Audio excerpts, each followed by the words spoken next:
I pray that the Lord uses these words to touch our hearts, to help us to know what a loving God we have, what a powerful and all-wise God we have, and how He wants to use us every bit as much as He used Moses and Moses' brother Aaron and the other fellow Hur. We just sang about that. With your prayers and with your bounties, you can do what God demands. You can be like faithful Aaron, holding up the prophet's hands.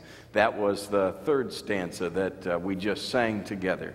And it refers to that great scene in the Scriptures, which we just heard June read as our first lesson today.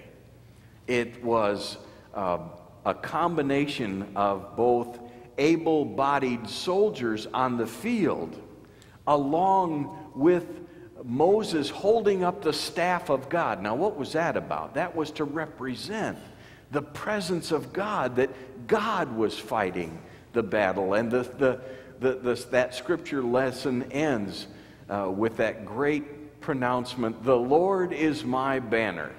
I didn't look up to Hebrew to give you a little Hebrew lesson, but the Lord is my banner.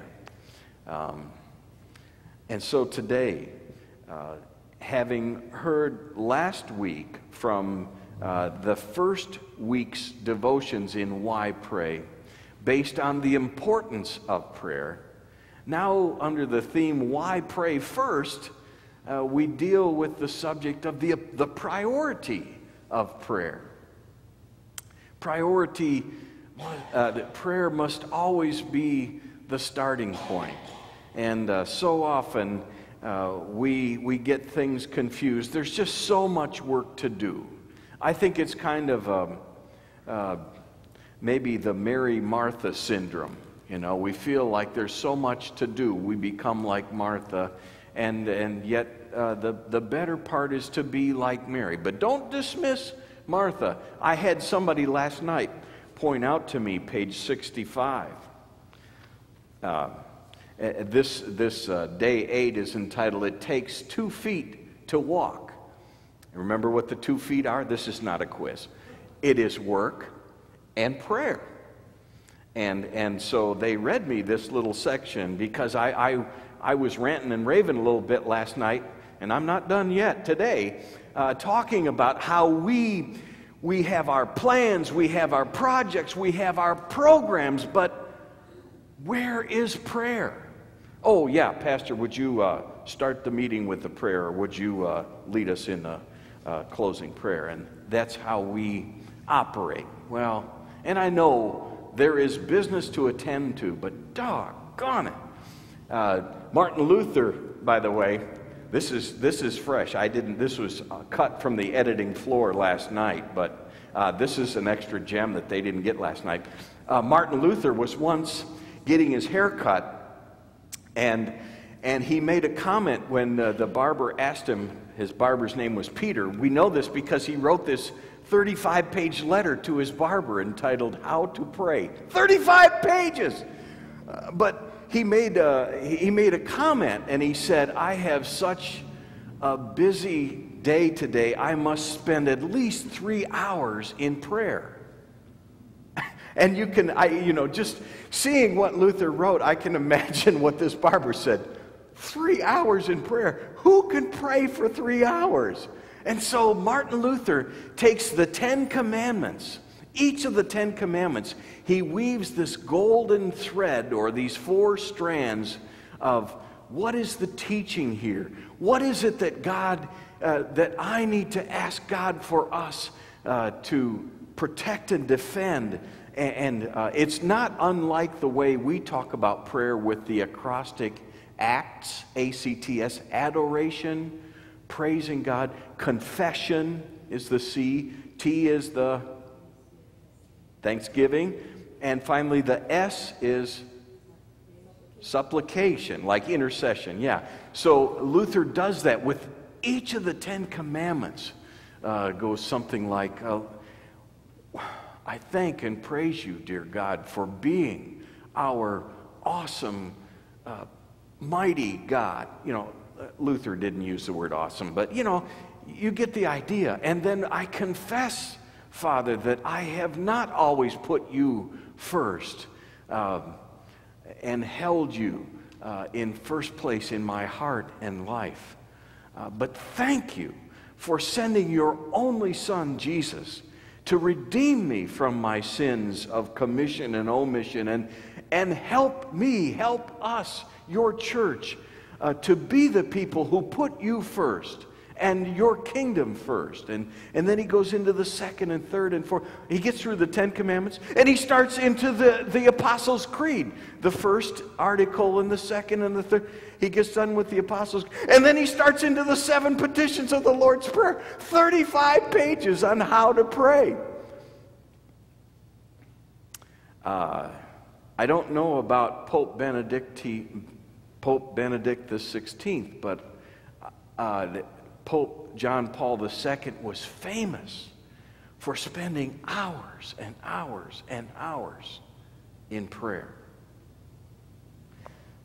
And I don't know if any of you had the old Halley's Bible Handbook. It was a dandy little Bible dictionary and Bible helps.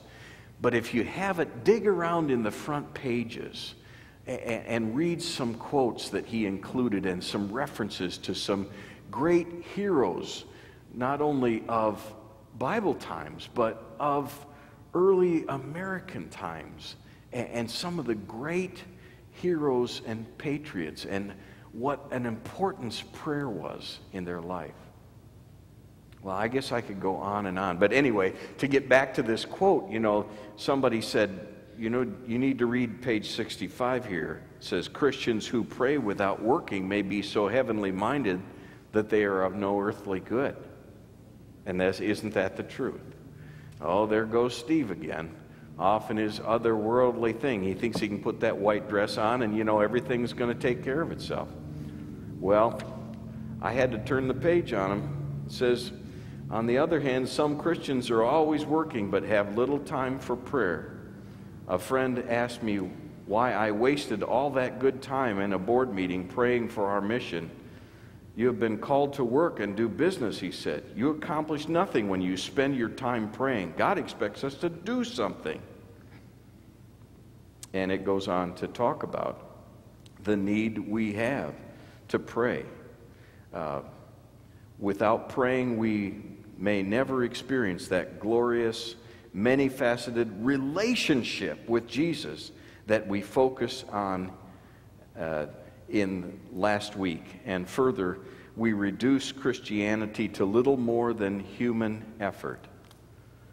Prayer is so important, and prayer is not intended to be an afterthought. You know, the little 5th grade boy, you guys haven't heard this yet because this is your first time, but you know, geography class, he finished his test and handed it in, and he prayed, Dear God, please make Dallas the capital of Texas. You know, and so many times our prayers kind of follow that order. We get the cart before the horse, and prayer is that horse, or prayer is that wind in our sails. And the book talks a little bit about that on a page here. It says that the Western church may be compared to a little boy trying to fly a kite on a windless day. He runs furiously up and down the sidewalk, pulling his little kite behind him. And I've seen this at the beach too. And as long as he runs, the kite flies. The moment the little fellow stops, the kite plunges to the ground. His problem? The wind isn't blowing. The Western church, with its members burned out from endless programs, seminars, classes, committee meetings, planning sessions, and organizational flowcharts, is much like that little boy. We are too often trying to carry the church and its programs by our own efforts. The wind of the Spirit is not blowing. What the church desperately needs, he writes, is a new wind of the Spirit. The Spirit fills our work and lifts it up.